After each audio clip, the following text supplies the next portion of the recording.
Today I'm going to be sharing with you guys an absolutely phenomenal Grand Seiko. However, before I do so, I do have a little bit of a rant. I'm not really sure why Grand Seiko refuses to make 39mm or 40mm dive watches.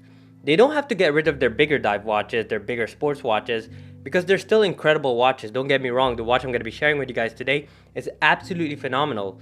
But I just can't help but feel if Grand Seiko makes a 39mm dive watch or even a 40, they could give a lot of brands like Tudor, for example, with their new Black Bay 58, their Black Bay Navy, they could give them a run for their money. And trust me, when Grand Seiko makes that 40mm dive watch, I'm going to be the first person to document it.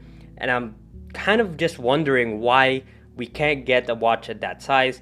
I do understand their 44mm dive watches do fit the wrist, even in smaller wrists, because of the lug-to-lug size.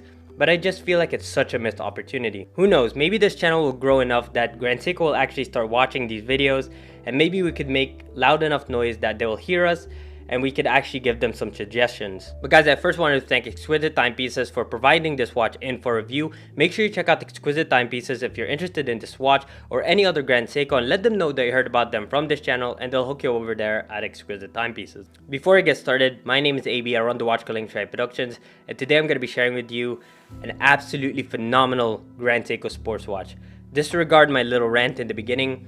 If you like sports watches, this watch still fits very comfortably on the wrist. So guys, without further ado, let's check out whether or not this watch is actually better than buying a Rolex or an Omega.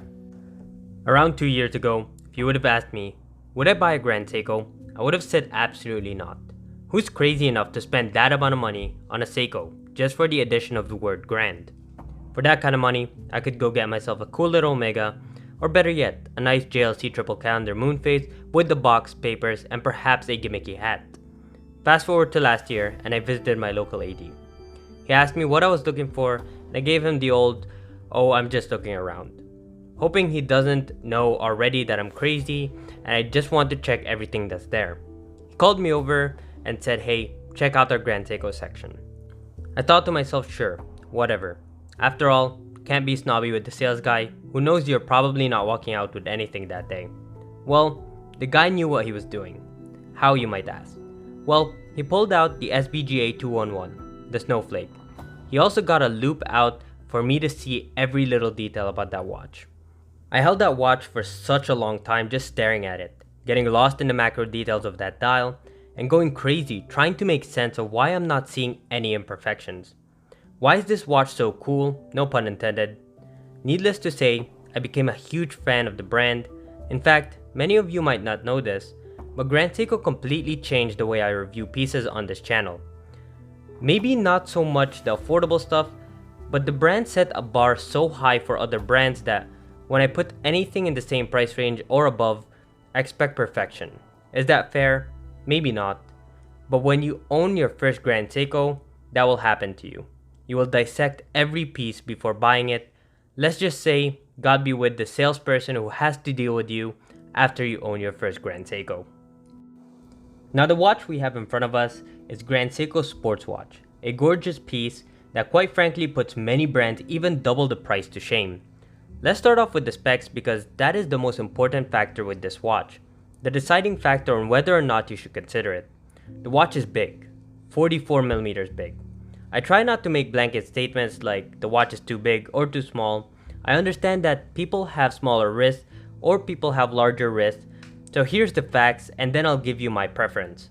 This watch has a 44mm case with a case thickness of 15mm.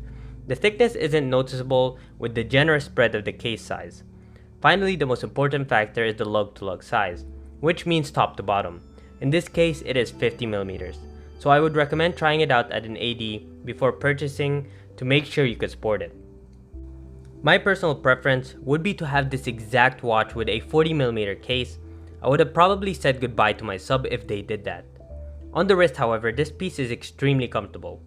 The case is constructed out of titanium with a coating that supposedly aids the watch to be more scratch resistant. Titanium is a material that easily scratches, so that is a really good thing. Contrasting that scratch resistance, however, is the phenomenal Zuratsu polishing. In a nutshell, Zuratsu polishing is a mirror-like polishing to give the highest quality finishing possible from the brand. It is perfect, so perfect in fact that you might want to keep it scratch free. It will be obvious in the case if you ever get a scratch on it from how finely done that polishing is. The dial is remarkable. It has a gloss finishing contrasting with the beautiful gold accents. It just looks absolutely stunning.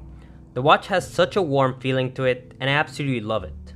Finally, the caliber powering this watch is Grand Seiko's iconic spring drive, which is why you get the smoothest sweep in the industry.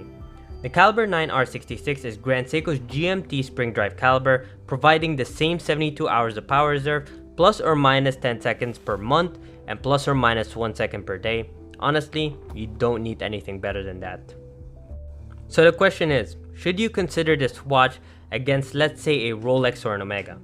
Well, to this day, every single time I handle a Grand Seiko, I'm still absolutely mesmerized by their pieces. It's very hard to find any flaw with the watch.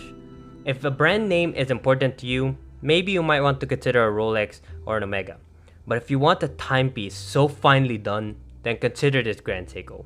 It's absolutely stunning, and personally, if they ever make a 40mm case, it will definitely make it to my personal collection. But guys, what did you think about this watch? Did you like it? What do you like about it? Let us know in the comment section below. And guys, as always, thank you so much for joining me, and I'll see you in the next one.